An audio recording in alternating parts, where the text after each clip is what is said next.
నమస్తే ఫ్రెండ్స్, నేను మీ Errabelli Rajinikanth, political analyst. తమిళనాడులో విజయ్ గారు ముఖ్యమంత్రి అయిన తర్వాత ఈ మధ్యలో జనసేన పార్టీ అధినేత అయినటువంటి పవన్ కళ్యాణ్ గారు తన బాధను వ్యక్తపరచడం మనందరం చూసాం. తమిళనాడులో ప్రజలు తన జూనియర్ అయినటువంటి విజయ్ ని చాలా ఈజీగా కటౌట్లు పెట్టుకుంటే చాలా సుఖంగా తనను గెలిపించారు. చాలా షార్ట్ కట్ లో విజయ్ గారు సీఎం అయ్యారని చెప్పి తను ప్రస్తావించడం మనం చూసాం. అదే పవన్ కళ్యాణ్ గారు 15 సంవత్సరాలుగా రోడ్ల మీద కష్టపడి పనిచేస్తూ ఉంటే ప్రజలు దేకడం లేదు అని కూడా తన బాధను వ్యక్తం పరచడం మనందరం చూసాం. కానీ నేను ఆ స్టేట్మెంట్లు విన్న తర్వాత యాజ్ అనలిస్ట్ గా నేను పవన్ కళ్యాణ్ గారు ఎక్కడ ఫెయిల్ అయ్యారు అనేది నేను చాలా రీసెర్చ్ చేశాను. అందులో నాకు 10 అంశాలు చాలా బలంగా కనబడుతున్నాయి. పవన్ కళ్యాణ్ గారు ఈ 10 అంశాల విషయంలో చాలా బలంగా ఫెయిల్ అయ్యారు. కాబట్టి ఈ 10 కారణాలు ఏంటి అనేది నేను వీడియోలో విశ్లేషణ చేయబోతున్నాను. జనసేన పార్టీ పెద్దలు గాని, జనసేన పార్టీ మెంబర్స్ గాని, పవన్ కళ్యాణ్ మిత్రులు గాని, ఫ్యాన్స్ గాని,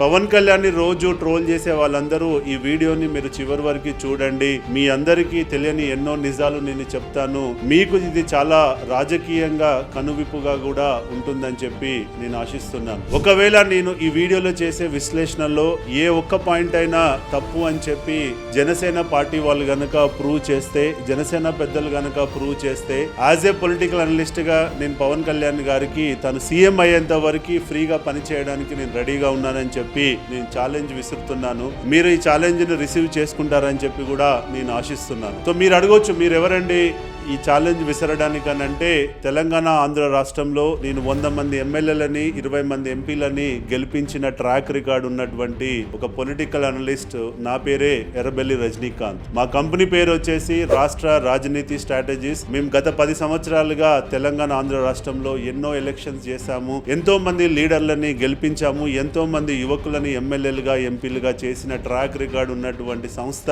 మా సంస్థ. ఇక విశ్లేషణలోకి గనక వెళితే, పవన్ కళ్యాణ్ గారు బాధపడడంలో తప్పు లేదు. కానీ మనం ఎప్పుడు ఒక ఆత్మవిమర్శ చేసుకోవాలి. ఎందుకు ఫెయిల్ అవుతున్నాము అన్నది మనకు ఆత్మవిమర్శ చేసుకోకపోతే మనకు ముందుకు వెళ్లే పరిస్థితి ఉండదు. పవన్ కళ్యాణ్ గారు భవిష్యత్తులో సీఎం కావాలన్న ఉద్దేశంతో ఒక కన్స్ట్రక్టివ్ గా నేను ఈ 10 పాయింట్స్ ని మీ ముందు ఉంచబోతున్నాను. నాకు ఎలాంటి తనపై దురభిప్రాయం లేదు. కానీ కనీసం ఆయన వీడియో చూసిన తర్వాత తన పందాన్ని మార్చుకుంటే తన భవిష్యత్తు బాగుంటుందని చెప్పి నేను ఆశిస్తున్నాను. ఇక విషయంలోకి వెళ్తే ఏందనంటే, ఫస్ట్ పవన్ కళ్యాణ్ గారు ఫెయిల్ కావడానికి గల ఫస్ట్ కారణం వచ్చేసి ఏందనంటే, తను చెప్పినటువంటి ఐడియాలజీ ఏంటి, తను చేసి చూపెడుతున్నటువంటి ఐడియాలజీ ఏంటి. 2014లో పవన్ కళ్యాణ్ గారు పార్టీ పెట్టిన రోజు తను చెప్పిన ఐడియాలజీ ఏంటయ్యా, నేను అవినీతికి వ్యతిరేకము, అవినీతి రాజకీయాలకు నేను వ్యతిరేకము, కులాలు మతాల రాజకీయాలకు వ్యతిరేకము, నేను ఓన్లీ ప్రజల సమస్యలపై రాజకీయం చేయడానికి వచ్చాను. I'm expecting a accountability, I'm expecting a transparency, I'm expecting a youth in politics, I'm expecting a change politics అని చెప్పి తను రైతు సంక్షేమం కోసం వచ్చాను అని చెప్పి తను చెప్పాడు. నేను అభివృద్ధి వికేంద్రీకరణకి సపోర్ట్ చేస్తాను అని చెప్పి వచ్చాడు. ఆ రోజు తను చెప్పినటువంటి స్లోగన్స్ కి మీరు, నేను ఇలాంటి వాళ్ళు ఎంతో మంది కనెక్ట్ అయ్యారు. ఒక మంచి మార్పు రాబోతుందని చెప్పి మన అందరం ఆశించాం. కానీ తను 2014 నుంచి 2019 ఎలక్షన్స్ కి వచ్చేసరికి, 19 నుంచి అలా 24 ఎలక్షన్స్ కి వచ్చేసరికి తన చెప్పినటువంటి ఐడియాలజీ వేరు, తను చేసి చూపెడుతున్నటువంటి ఆచరిస్తున్నటువంటి ఐడియాలజీ వేరు. మరి ఇలాంటి పరిస్థితుల్లో ప్రజలు ఎలా మిమ్మల్ని నమ్ముతారండి? ప్రజలు మిమ్మల్ని ఎందుకు సీఎంలు చేస్తారు చెప్పండి? మీరు చేంజ్ పాలిటిక్స్ అని వచ్చినప్పుడు మీరు అదే ఎజెండాతో గనక ఉండుంటే, మీరు ఏదైతే సిద్ధాంతంతో వచ్చారో మీరు అదే సిద్ధాంతాన్ని ఆచరించి చూపించుంటే మీరు ఇలా 2019లోనే మీరు సీఎం అయ్యే వాళ్ళు. ప్రజలు మిమ్మల్ని విజయ్ కంటే ఎక్కువగా మిమ్మల్ని ముందుకు తీసుకెళ్లేటువంటి పరిస్థితి ఉండేది. మీరు ప్రజలు పిచ్చోళ్ళని చెప్పి మీరు రాజకీయాలు చేస్తే నడిచే రోజులు కాదండి. ప్రజలు చాలా తెలికల వాళ్ళు, ప్రతిరోజు మిమ్మల్ని గమనిస్తూ ఉంటారు. మీరు ఏం చెప్పారు, ఏం చేస్తున్నారు అన్నది మీకంటే ఎక్కువ ప్రజల్లోనే డిస్కషన్ అవుతుంది. కాబట్టి ఇప్పటికైనా మీరు అనుకున్న, నమ్ముకున్న సిద్ధాంతానికి కట్టుబడితే మీ భవిష్యత్తు బాగుంటుంది. ఇక పవన్ కళ్యాణ్ గారు ఫెయిల్యూర్ కి గల రెండవ కారణం వచ్చేసి ఏందనంటే,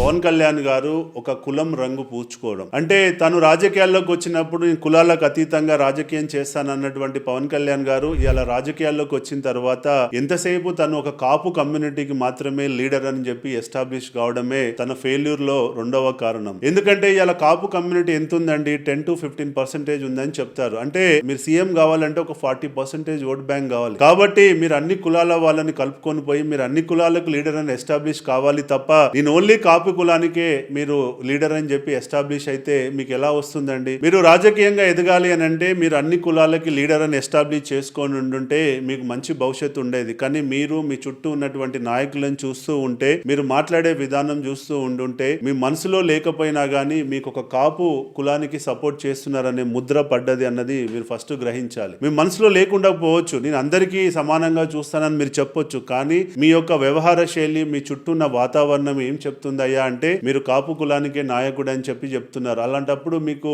ఆంధ్రప్రదేశ్ లో మిగతా బీసీలు ఎందుకు ఓటేస్తారు, రెడ్లు ఎందుకు ఓటేస్తారు, కాపు కమ్మ వాళ్ళు ఎందుకు ఓటేస్తారు, బ్రాహ్మణులు వైశ్యులు ఎందుకు ఓటేస్తారండి? ఓట్లు వేయరు. అందుకే మీ నెంబర్లు కూడా మీరు చూసుకోండి. మీరు 2019లో మీకు వచ్చిన ఓట్ షేర్ ఎంత అండి? మీరు 2019లో 175 కాన్స్టిట్యున్సీలలో 137 కాన్స్టిట్యున్సీలలో మీరు పోటీ చేస్తే మీకు వచ్చినటువంటి ఓట్ షేర్ 5.53%. 2014 ఎలక్షన్స్ లో మీరు 21 సీట్లలో మీరు పోటీ చేసి గెలిచారు. మీకు వచ్చినటువంటి ఓట్ షేర్ ఎంతయ్యా? 6.85%. అంటే మీ యొక్క కాపు కమ్యూనిటీ 10 నుంచి 15% ఉందంటే మీ కరెక్ట్నే ఓటు పడ్డది. 2014లో పెట్టిన పార్టీకి 2019లో వచ్చేసి 5.58% పడితే 2024 వచ్చేసరికి మీకు 6.85% పడ్డదండి. మరి మీరు అదే 100% ఓటర్లకు గనక మీరు దగ్గర అయ్యి ఉండుంటే మీ ఓట్ షేర్ ఎంత ఉండాలయ్యా? మీ ఓట్ షేర్ మినిమం 40% వస్తే మీరు సీఎం అవుతారు. కాబట్టి ఒక కులం రంగు పూచుకోవడం వల్ల మీకు ఎంతో నష్టం జరుగుతుంది. దయచేసి మీరు ఇప్పటికైనా ఆ కులం నుంచి బయట పడగలిగితే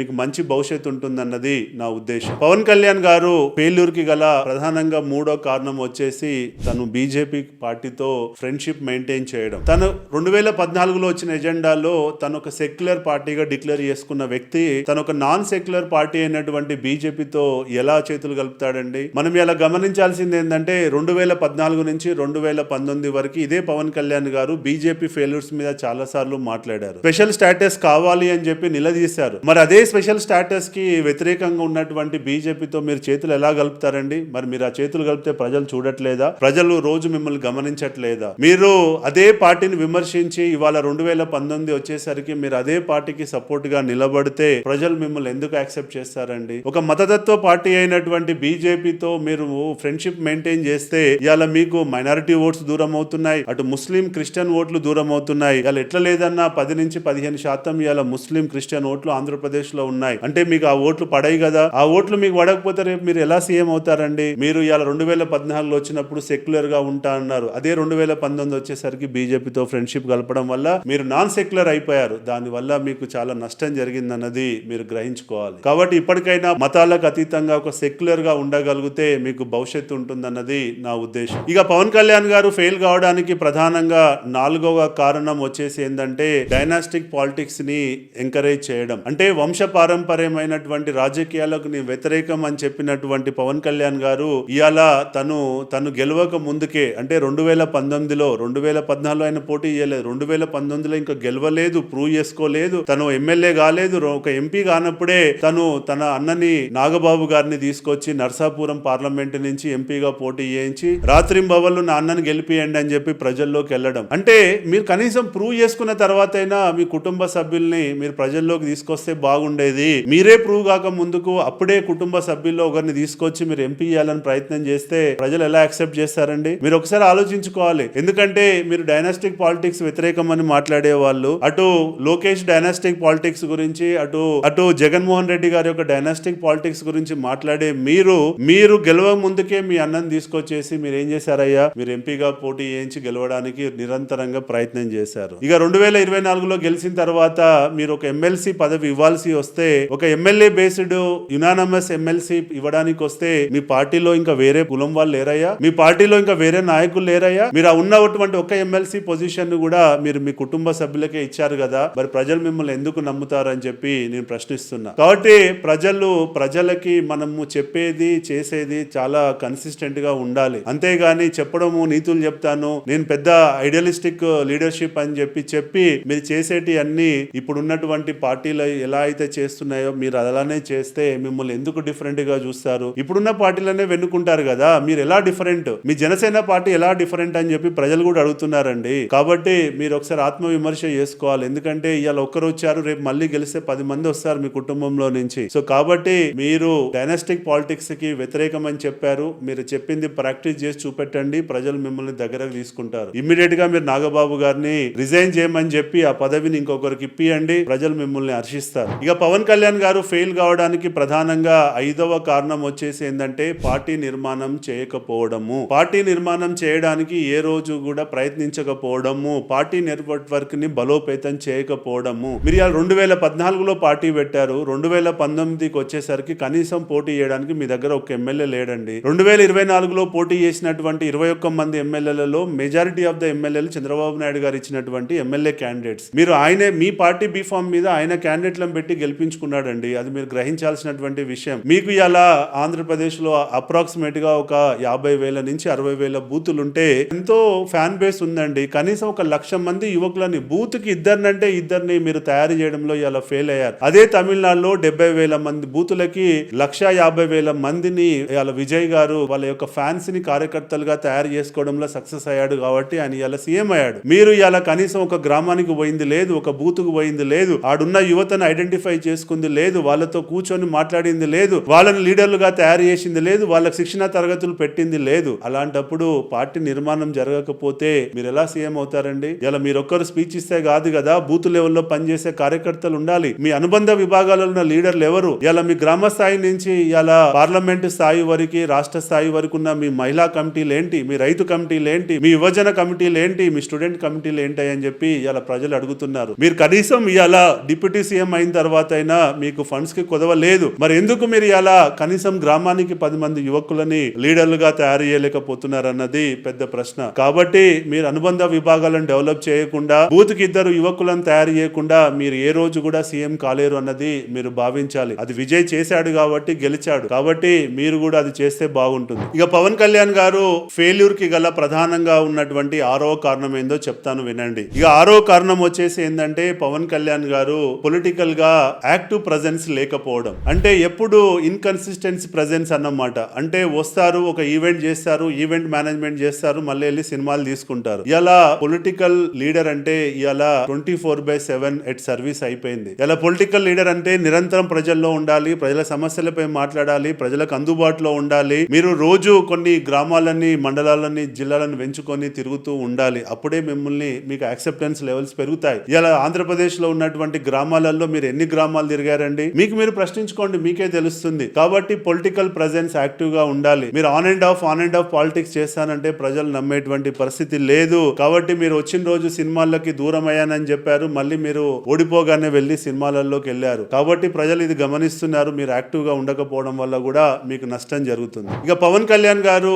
ఫెయిల్యూర్ కి గల ప్రధానంగా ఉన్నటువంటి 7వ కారణం వచ్చేసి ఏంటంటే తనకున్నటువంటి ఫ్యాన్ బేస్ ని పొలిటికల్ ఓటుగా కన్వర్ట్ చేసుకోకపోవడం. మేము 2019లో తను పెట్టినటువంటి అన్ని బహిరంగ సభలు, అన్ని మీటింగ్స్ లలో చూస్తే తనకు వచ్చినటువంటి మీటింగ్స్ కి వచ్చినటువంటి వాళ్ళు, అంటే డబ్బు పెట్టకుండా తనకున్న ఫ్యాన్ బేస్ వల్ల మీటింగ్ కి వచ్చినటువంటి వాళ్ళు 1.5 crore పీపుల్. అంటే తన మీటింగ్స్ కి అటెండ్ అయిన వాళ్ళు 1.5 crore పీపుల్ అయితే తనకు పడ్డ ఓట్ ఎంతయ్యా అంటే 5.58%. అంటే తనకంత ఫ్యాన్ బేస్ ఉంది. కానీ దాన్ని ఫ్యాన్ బేస్ ని ఎప్పుడు కూడా పొలిటికల్ ఓటుగా కన్వర్ట్ చేయాలి అని అంటే మీరు సమయం పెట్టాలి. ఆ ఫ్యాన్ తో కూర్చోవాలి, ఫ్యాన్ తో వాళ్ళ బాధలు తెలుసుకోవాలి, వాళ్ళని ఒక పొలిటికల్ లీడర్ గా తయారు చేయాలి, పొలిటికల్ డైరెక్షన్ ఇవ్వాలి, పొలిటికల్ యాక్షన్ ప్లాన్ ఇవ్వాలి. వాడి నుంచి మనం ఏం కోరుకుంటున్నామో కూడా మనం వానికి అర్థమయ్యేటట్టు చెప్పాలి. అప్పుడే ఫ్యాన్ ఓటర్ వచ్చేసి పొలిటికల్ ఓటర్ గా ట్రాన్స్ఫార్మ్ అవుతాడు. మీరు చేసే ₹2 సహాయం కూడా ఆ ఫ్యాన్ బేస్ తోటే మీరు గ్రామ స్థాయికి తీసుకెళ్లగలిగితే వాడు అక్కడ లీడర్ గా తయారవుతాడు. మీకు పొలిటికల్ ఓటేయించడానికి ఒక బలమైన నాయకుడిగా గ్రామంలో నిలబడతాడు. కాబట్టి మీరు ఏ రోజు కూడా ఫ్యాన్ బేస్ ద్వారా మీరు గ్రామ స్థాయిలో యాక్టివిటీస్ చేయించలేదు. అంటే పెద్ద సైన్యం ఉండడం కాదు, ఆ సైన్యాన్ని నడపడానికి ఒక సైన్యాధ్యక్షుడు ఉండాలి. ఆ సైన్యాధ్యక్షుడికి ఆ సైన్యాన్ని వాడుకోవాలడానికి ఒక యాక్షన్ ప్లాన్ ఉండాలి. ఆ యాక్షన్ ప్లాన్ ఇంప్లిమెంట్ అవుతుందా లేదా కూడా చూసుకోవాలి. కాబట్టి మీకున్న ఫ్యాన్ బేస్ ను ఇప్పటికైనా మీరు ఓటు బ్యాంకుగా మలుచుకోగలిగితే మీకు మంచి భవిష్యత్తు ఉంటుంది. పవన్ కళ్యాణ్ గారు ఫెయిల్యూర్ కి గల 8వ కారణం వచ్చేసి అడ్మినిస్ట్రేషన్ పరంగా అతనికి అవగాహన లేకపోవడం. జనరల్ గా ఒక సినిమాటిక్ బ్యాక్గ్రౌండ్ నుంచి వచ్చినటువంటి లీడర్ కి అడ్మినిస్ట్రేషన్ పరంగా అంత అవగాహన ఉండదు. అంటే ఏ డిపార్ట్మెంట్ ఎలా పనిచేస్తుంది, అధికారులు ఏంటి, వాళ్ళ యొక్క బ్యాక్గ్రౌండ్ ఏంటి, వాళ్ళతో ఎలా పని చేయించుకోవాలనేటువంటి అడ్మినిస్ట్రేటివ్ నాలెడ్జ్ ఉండదు. లేనప్పుడు కొంతమంది థింక్ ట్యాంక్ ని మనం దగ్గర తీసుకొని కొంతమంది అడ్వైజర్స్ ని పెట్టుకొని ప్రతి డిపార్ట్మెంట్ ఎలా పనిచేస్తుందని అవగాహన పెంచుకొని ఉండుంటే ఇలా అడ్మినిస్ట్రేటివ్ పరంగా చాలా గొప్ప లీడర్ అయ్యేవాడు. ఇలా చంద్రబాబు నాయుడు ఒక గ్రేట్ అడ్మినిస్ట్రేటర్ అని అంటాడు, కానీ అందులో మనకు 5% కూడా నాలెడ్జ్ లేదన్నది మనం గ్రహించాలి. మరి లేనప్పుడు ఏం చేయాలయ్యా? క్లాసులు పెట్టించుకొని మనం నేర్చుకోవాలి. కనీసం దానికి కూడా మీరు ప్రయత్నం చేయట్లేదు. ఇవాళ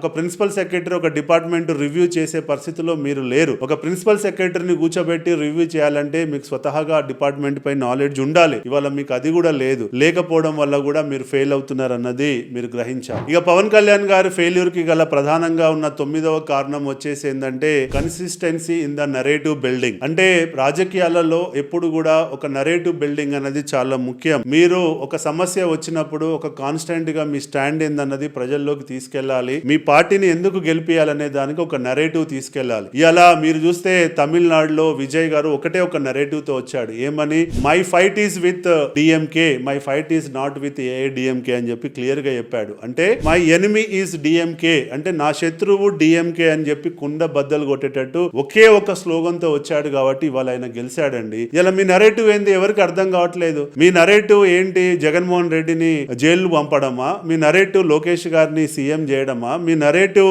బీజేపీ పార్టీకి ఇక్కడ స్ట్రెంత్ బిల్డ్ చేయడమా? మీ నరేటివ్ చంద్రబాబు నాయుడు గారిని కాపాడమా? అసలు మీ నరేటివ్ ఏంటన్నది ఎవరికి తెలవట్లేదు. కాబట్టి ఎప్పుడు కూడా ఒక పొలిటికల్ గా ఉన్నప్పుడు ఒక కామన్ నరేటివ్ తో రావాలి. అప్పుడే ప్రజలు అర్థం చేసుకుంటారు, మిమ్మల్ని గెలిపిస్తారు. ఇక పవన్ కళ్యాణ్ గారు ఫెయిల్ కావడానికి ప్రధానంగా 10వ కారణం వచ్చేసి ఏందనంటే యూత్ ఇన్ పాలిటిక్స్ ని మర్చిపోవడం. బేసిక్ గా ఏ పార్టీ వచ్చినా గానీ ఇవాళ మీరు విజయ్ గారిని చూస్తే ఎంతో మంది యూత్ ని రాజకీయాల్లోకి తీసుకొచ్చాడు. ఎంతో మందిని పొలిటికల్ గా ట్రాన్స్ఫార్మ్ చేశాడు. లాస్ట్ కు తనకు పని చేసిన డ్రైవర్లకు కూడా సీట్లు ఇచ్చి ఇలా గెలిపించుకోగలిగాడు. మీరు ఎంతో మంది ఎడ్యుకేటెడ్ వాళ్ళని, ఎంతో మంది ప్రొఫెసర్స్ ని, ఎంతో మంది అనలిస్టులను తీసుకొచ్చి ఇలా విజయ్ గారు ఎమ్మెల్యేలు చేశారండి. మరి మీరు ఎక్కడ ప్రయత్నం చేస్తున్నారండి? ఇలా మీరు ఏ యూత్ తో కూర్చున్నది లేదు, ఏ ప్రొఫెషనల్స్ తో కూర్చున్నది లేదు, మీరు డాక్టర్లతో కూర్చున్నది లేదు, లాయర్లతో కూర్చున్నది లేదు, మీరు ఏ ఇంజనీర్లతో కూర్చొని వాళ్ళని రాజకీయంగా తయారు చేసింది లేదు. నేను మీకు అవకాశాలు ఇస్తాను, రాండి పని చేయండి అని చెప్పి మీరు ఒక స్లోగన్ ఇవ్వండి, కొంత వేల మంది ప్రొఫెషనల్స్ వచ్చి మీతో కలిసి పనిచేస్తారు. అలా మీరు యూత్ ని మర్చిపోతున్నారు, ప్రొఫెషనల్స్ ని మర్చిపోతున్నారు. మీరు మిగతా పార్టీలు చేస్తున్న సాంప్రదాయ రాజకీయాలు ఏవైతున్నాయో, డబ్బు పెట్టి గెలవాలి, డబ్బు పెట్టి సీట్లు అమ్మాలి, డబ్బు పెట్టి ఇవాళ కులంపై మతంపై మాట్లాడాలి, ప్రచారం చేసుకోవాలని అదే పందాలో మీరు పోతున్నారు. కాబట్టి అలా మీరు ఫెయిల్ అవుతున్నారు. ఇవ్వండి 10 అంటే 10 కారణాలు ఎక్కడైతే పవన్ కళ్యాణ్ గారు ఫెయిల్ అవుతున్నారో మీకు చాలా స్పష్టంగా చెప్పాను. నేనెక్కడ కూడా నేను నెగిటివ్ గా విమర్శ చేయట్లేదు, కన్స్ట్రక్టివ్ గానే నా అనాలిసిస్ ని ముందుంచాను. ఇప్పుడు మీ వంతు ఏంటంటే ఈ వీడియోని చూసి పవన్ కళ్యాణ్ గారిలో మార్పు వచ్చేంత వరకు మీరు దీన్ని షేర్ చేస్తూనే ఉండండి. పవన్ కళ్యాణ్ గారు ముఖ్యమంత్రి కావాలని మీరెంతో కోరుకుంటున్నారు, నేను కూడా అదే కోరుకుంటున్నాను ఒక అనలిస్ట్ గా. కాబట్టి తను ముఖ్యమంత్రి అయితే ఆంధ్రప్రదేశ్ కి డెఫినెట్ గా లాభం జరుగుతుందని మీరు ఎలా భావిస్తున్నారో నేను కూడా అలానే భావిస్తున్నాను. కాబట్టి ఇది 10 మందికి షేర్ చేయండి, నా ఛానల్ ని ఫాలో కాండి. జై హింద్.